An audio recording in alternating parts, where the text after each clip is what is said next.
হাতে লাঠি নেই, এই পাগলা কুকুর ডাকলে পিটাবার জন্য আমরা তৈরি নেই। আমি ওই লাঠির কথা বলিনি যে লাঠি পূজার, বুঝতে পেরেছেন তো নাকি? হ্যাঁ, ওই একটাই যে লাঠি সবে হয়েছে আমাদের, বুঝতে পেরেছেন তো নাকি? লাঠি দরকার, তাহলে কি হবে?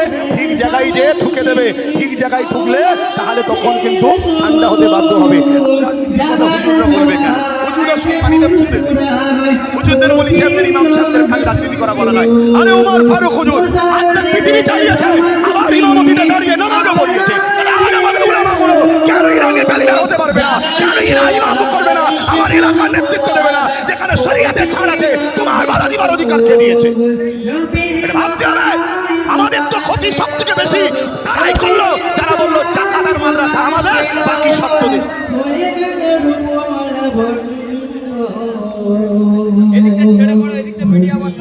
আছে মোরা ধন্য মোরা তোমারই জন্য ধন্য, আছে মোরা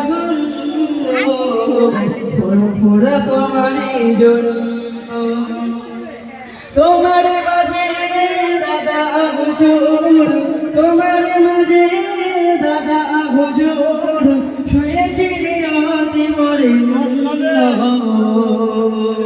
ধন্য, আজ মোরা ধন্য